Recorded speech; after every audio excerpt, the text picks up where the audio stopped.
भाजप नेते नवनाथ बन बोलतायत, थेट जाऊयात.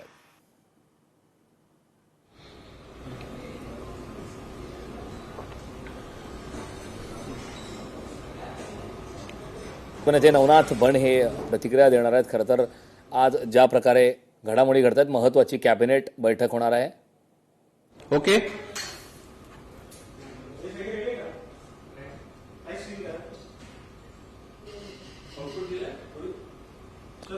नमस्कार. भारतीय जनता पार्टी प्रदेश कार्यालयामध्ये आयोजित या पत्रकार परिषदेमध्ये आपल्या सगळ्यांचं स्वागत. या पत्रकार परिषदेला माझे सहकारी भारतीय जनता पार्टीचे प्रदेश प्रवक्ते आदरणीय समीरजी बाकरे देखील उपस्थित आहेत. मी सर्व पत्रकार मित्रांचं मनापासून स्वागत करतो. जनाब संजय राऊत यांनी बिहारमधली एक पोटनिवडणूक जिंकल्यानंतर देशभर पेढे वाटायला सुरुवात केली आहे. संजय राऊतांचा फेमस डायलॉग आहे, पेढे वाटा पेढे. खरं तर शेजारच्या घरामध्ये लेकरू झाल्यानंतर आनंद साजरा करायचा नसतो, परंतु संजय राऊत शेजारच्या घरामध्ये लेकरू झाल्यानंतर आता पेढे वाटायला लागलेत आणि सांगतायत की हा आमचा विजय आहे. संजय राऊत, तुम्ही ज्या काँग्रेसची गुलामी करतायत त्या काँग्रेसचा तिथं पराभव झालाय. तुम्ही ज्या जेडीयू तुम्ही ज्या राजद सोबत आहेत त्यांचा पराभव झालाय आणि प्रशांत किशोर यांचा विजय झालाय. तरी देखील संजय राऊत त्याचं सेलिब्रेशन करतात, काही हरकत नाही. कारण उभाटा गटाला गेल्या 4-5 वर्षामध्ये सेलिब्रेशन करायची संधी मिळाली नाही, कारण सगळ्या निवडणुकामध्ये उभाटा गटाचा पराभव झालाय. आता प्रशांत किशोर यांचा विजय झाल्यामुळे संजय राऊतांना पेढे वाटायची संधी मिळाली. दुसऱ्याच्या घरामध्ये लेकरू झाल्यानंतर हा पेढे वाटण्याचा प्रकार आहे. संजय राऊत, तुम्ही आणि तुमचा पक्ष वांझोटा राहतोय त्याच्याकडे बघा. महाराष्ट्रामध्ये तुमचा पक्ष वांझोटा झालाय. तुम्हाला 0 जागा जिल्हा परिषद आणि पंचायत समितीच्या निवडणुकीमध्ये मिळाल्या. त्याच्याकडे जर लक्ष दिलं असतं तर बिहारचं सेलिब्रेशन तुम्हाला करावं लागलं नसतं. बिहारपेक्षा महाराष्ट्रामध्ये आपल्या पक्षाची काय अवस्था झाली ती बघा. बिहारमध्ये भारतीय जनता पार्टीचा पराभव झालेला नाही. भारतीय जनता पार्टीचा पराभव होत नाही. एकतर भारतीय जनता पार्टी जिंकते किंवा शिकते. आता बिहारमध्ये आम्ही या निवडणुकीच्या पराभवातून शिकू आणि पुढे पुन्हा एकदा पुढच्या निवडणुकीच्या तयारीला लागू. परंतु ज्या पद्धतीनं इंडी आघाडी, संजय राऊत आणि राहुल गांधींचे लोक सेलिब्रेट करतायत, मला एक कळत नाही. बिहारमध्ये तुमच्या इंडी आघाडीचा पूर्णपणे पराभव झाला, त्या एका पोटनिवडणुकीमध्ये पूर्णपणे पराभव झाला. तरीही सेलिब्रेशन करायचं असेल तर संजय राऊत, इंडी आघाडी आणि राहुल गांधींना मनापासून शुभेच्छा आहेत.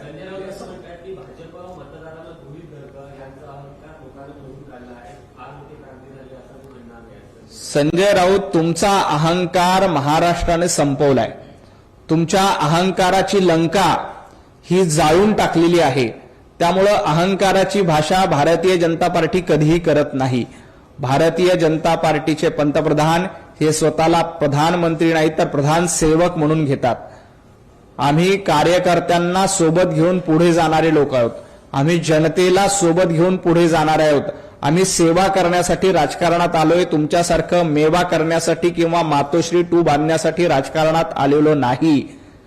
त्यामुळं अहंकारी कोण होतं हे महाराष्ट्रानं बघितलंय आणि उद्धवजींच्या अहंकाराची लंका ही महाराष्ट्रातल्या सर्व लोकांनी जाळून टाकलेली आहे, हे देखील आपल्याला माहिती आहे.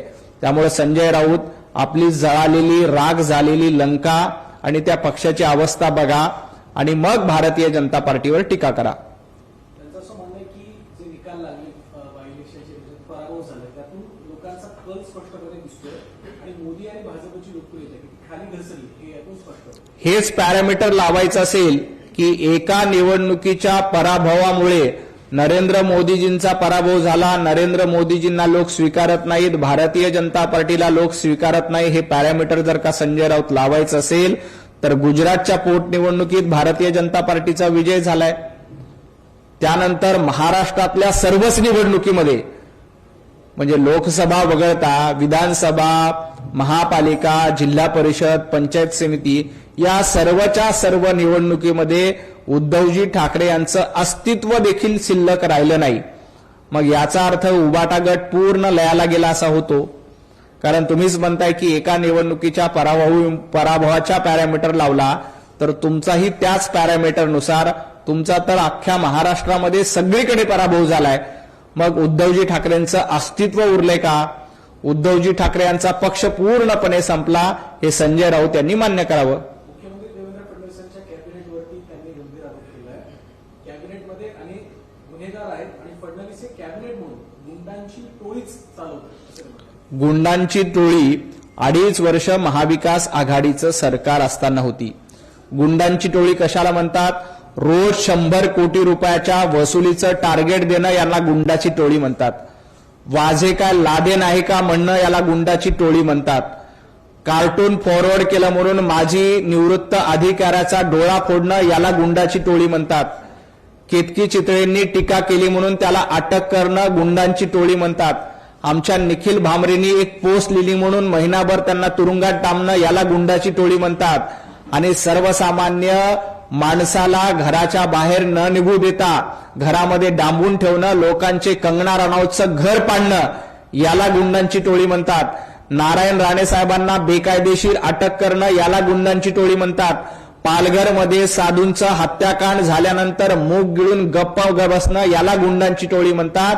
उद्धवजी ठाकरे 2.5 वर्ष तुम्ही सरकार असताना गुंड आणि गुंडांची टोळी घेऊन सरकार चालवलं होतं. देवेंद्रजी फडणवीस हे जनतेचं सरकार चालवतायत. देवेंद्रजी फडणवीसांनी 100 कोटी वसुलीचं टार्गेट दिलं नाही तर देवेंद्रजी फडणवीसांनी समृद्धी एक्सप्रेस आणि कोस्टल रोड निर्माण केला. देवेंद्रजी फडणवीस साहेबांनी साधूंचा हत्याकांड झाल्यानंतर मूग गिळून गप्प राहिले नाही तर कुंभमेळ्यासारख्या सुंदर अशा हिंदूंच्या सणाचं आयोजन करून या देशामध्ये सर्वात चांगला कुंभमेळा नाशिकचा होणार यासाठी खबरदारी घेतली. देवेंद्रजी फडणवीस साहेबांच्या काळामध्ये